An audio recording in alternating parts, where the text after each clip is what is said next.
Folklore and traditions tell us fascinating and sometimes scary stories that can be quite thrilling and mysterious. People especially like scary stories, and Jewish folklore has plenty of those. Some of these monsters from these stories are just like the ones we are used to, such as vampires, genies, and demons. However, Jewish demons have their unique scary twists. Many of these creatures are popular in today's culture, and you might have heard of some from movies and books. Some are less known and might give you chills. Hi, I'm Alina, welcome back to my channel. Mazzikin are invisible demons in Jewish mythology. They can range from the kind that creates minor annoyances or ones of greater dangers. People believe they can cause harm in daily life, like pests from hell. They're considered to be low-level demons, and some people also call them demigers. These demons were thought to have qualities of both angels and humans. Like angels, they had wings to fly, could travel long distances, and knew about future events. But like humans, they also did things like eating, drinking, having babies, and eventually dying. In ancient times, people used special bowls with writings on them to keep away evil spirits. These spirits were believed to cause diseases and troubles. People had ways to find out if these spirits were around. For example, they would sprinkle fine ashes to see footprints that would look like a rooster's feet. Also, to stay safe from these spirits, they would say a special prayer before going to bed. These practices were talked about in ancient Jewish writings like the Talmud. Nowadays, modern Judaism doesn't talk much about these evil spirits anymore. Dybbuks are creatures from Jewish stories that are believed to enter people's bodies and cause mental illness. The legend says that a dybbuk forms when a person with many sins dies and roams until it can possess a living person. To get rid of a dybbuk, a rabbi and 10 other men in burial clothes perform an exorcism. To avoid hurting the person, the rabbi has to ensure the dybbuk lives through the big toe. A 1916 movie called Der Dybbuk made the dybbuk story famous. Most recently, a dybbuk box was sold on eBay. It was said to hold a dybbuk that brought nightmares and bad luck. However, the person who sold it admitted that the story was made up for fun. Lilith was Adam's first wife. She left the Garden of Eden and went on to become the mother of demons and the top ruler in hell. She's also said to have made the Turok-Han, which is an old type of vampire. That's why she's also known as the mother of vampires. Around 3000 BC, the Babylonians talked about a scary storm demon called Lilith in the old stories from Mesopotamia. They believed she caused sickness and even death. The demon was said to be a lady who flew around at night looking for newborn babies. She would either snatch them away or harm them. Some stories also said she tricked men into having baby demons with her. In Jewish stories, Lilith is also known as the Dark Lady. She was sneaky and tricky, and once she pretended to be an advisor to the goddess called Ishtar. This made people call her the second hand of Ishtar for many years. Originally, Lilith was a beautiful woman with blonde hair, blue eyes, and fair skin. She was taller than Eve and wore a crown made of leaves. When she left the Garden of Eden, her appearance changed. Her hair turned dark red, her skin became light brown, and her eyes turned yellow. She also got wounds on her hands and feet from being pierced by lances. She was threatened to drown if she didn't do what God wanted. Estries were female vampires who used to hunt Hebrew people. The word comes from French and means night owl. According to a religious book from medieval Germany, Estries were made on Friday but weren't finished when God took a break on Saturday. Another story says they were created at the Tower of Babel and could fly after rubbing special oils on themselves. In order to protect themselves from Estries, people figured out a few tricks. You could grab their hair, make them swear an oath, or just hit them. The only way they could get better from a hit was by eating bread and soul from the person who hit them. They could also change their appearance to fool people into helping them. No one knows exactly how could people tell Estries apart, but lots of stories talk about people recognizing them even after they changed shapes.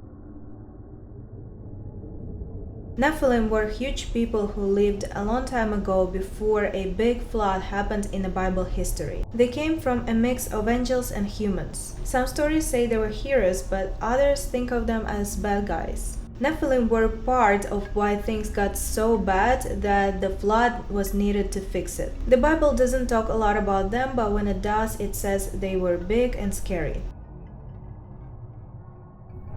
In a story about a magical forest called Bei Ilai, there is a giant lion named Tigris. With ears so far apart, they leave a 14-foot gap between them. One day, the Roman Emperor Hadrian asked Rabbi Joshua to see this lion, despite all the warnings about its danger. From a distance of 4 miles, the lion's roar was so loud that it caused pregnant women nearby to lose their babies. It even made the walls of Rome collapse. As the lion moved closer, it caused all the Roman men to lose their teeth, and even the emperor fell from his throne. Luckily, the rabbi managed to pray for the lion to leave, and it did, sparing Hadrian further harm.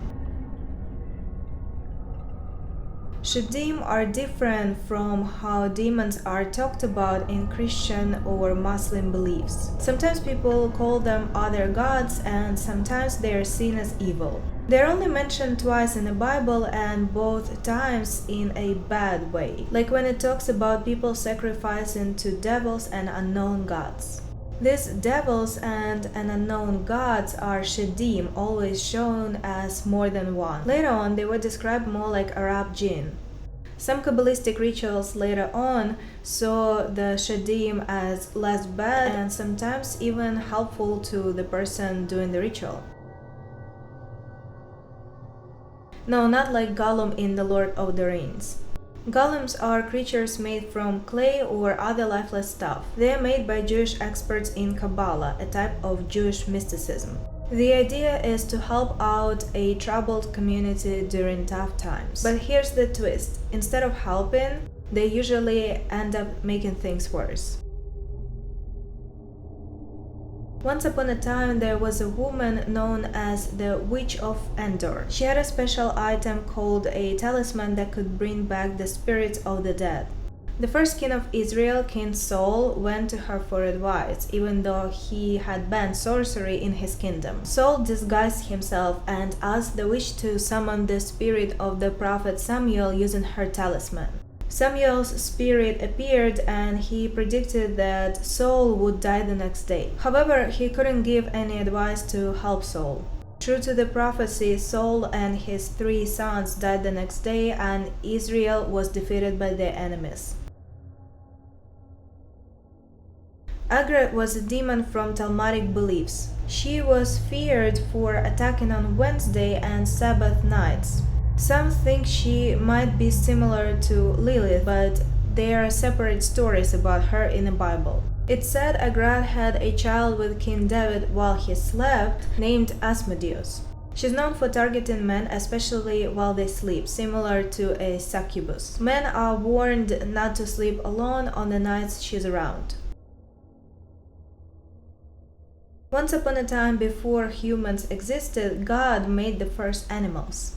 There were 3 of them, each ruling over a different part of the world. The first was Leviathan, a huge creature that God tamed to rule over the oceans. The second was Behemoth, a mighty creature that ruled over the land and its animals. And the third was Ziz, a creature that ruled over the sky and the birds. These animals were above Adam and Eve in authority. But then something big happened. There was a huge fight in heaven and everything changed. These animals started fighting each other and even turned against Adam and Eve. God had to step in and separate these mighty creatures before they caused too much destruction. Leviathan is an ancient monster from dark and chaotic times. is mentioned in religious texts as a powerful ruler of hell. In the book of Job, it's described as one of God's earliest and most powerful creatures. In some beliefs, the Leviathan is seen as a demon or even Satan himself, representing envy. During the end times, it's said to eat sinners in a fiery lake. The Leviathan was made to represent the wild and untamable parts of the world that only God can control. At first, Leviathan lived in a deep place called Abyss and not on earth. But after God made the world, he used two powerful forces to bring Leviathan under control. Even though Leviathan didn't like to be controlled by God, it had to listen. Sometimes it would get so angry that it would make the waters wild, like it wanted to flood the world and swallow the stars. But God always stopped it. People even say Leviathan wanted to be as powerful as God, having its own huge kingdom. So God gave it the oceans, which he thought was his greatest gift to humans. After Behemoth and Zeus were created, Leviathan seemed happier living alongside them. The trouble started when Lucifer rebelled against heaven. The Leviathan, a jealous creature, got restless. Out of anger, the Leviathan opened its huge mouth, gulping down dark waters, and shot upward, breaking through the surface. As it reached the heavens, the water mixed with heavenly fire, creating a big mouth of fiery cows called the Hellmouth. Seeing this, Jophiel, an archangel, swung her sword and hurt the Leviathan, making it turn away from its destructive path. The piece that broke off from the Leviathan fell during Lucifer's defeat and became its own entity. It joined the forces of hell while the original Leviathan stayed in the oceans. The Leviathan can shoot bright lights that can destroy almost anything humans make. It does this using many electric tentacles around its mouth. These tentacles collect sunlight from the water and its body, making a powerful blast. These blasts can destroy ships in one go. People say its body is like a whole world of hell. It hunts down souls trying to escape from hell and eats them. The Leviathan pulls them into its belly, and once inside, they burn forever in its fire. Behemoth comes from an old Jewish word for a hippopotamus, behema in Hebrew. It's a monster mentioned in a Christian Bible, part of a trio of ancient beasts that represent different aspects of the world. Behemoth stands for the solid ground. People have linked it to various big animals like hippos, elephants, or bulls.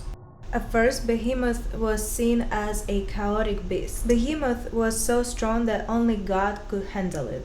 Mahlat, who is a deity, was really impressed by how strong Behemoth was, and he thought it would be a good idea to have Behemoth on their side in a big fight against heaven, which they call the Apocalypse. But Behemoth didn't care about heaven or hell, so they couldn't count on its loyalty. Beelzebub came up with a plan though. They decided to make a new creature using a part of Behemoth. They sent some demons to cut a piece of Behemoth's tough skin using Mammon's special twin blade. Mammon had put some magic on the blade to make sure it wouldn't hurt Behemoth too much. Then they made a new body from that piece and used something called necroplasm to bring it back to life. They named this new demon Behemoth. It became an important member of Hell's noble group. Behemoth has power over all the animals on Earth. When it roars, animals get scared and behave for a whole year. This helps weaker animals stay safe from the stronger ones. If Behemoth didn't roar, animals would get wild and hurt each other and people a lot more. Behemoth is huge and fast, and its steps can cause earthquakes that can destroy cities. But strangely, it's also good for the environment. When it moves around, it makes barren places green and full of life.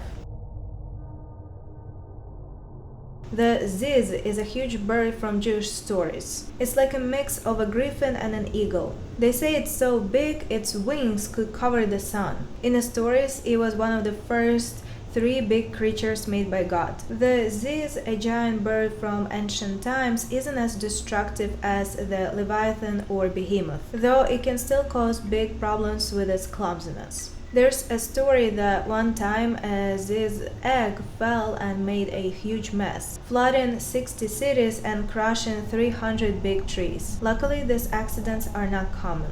Usually the bird is careful with its eggs, gently putting them in its nest.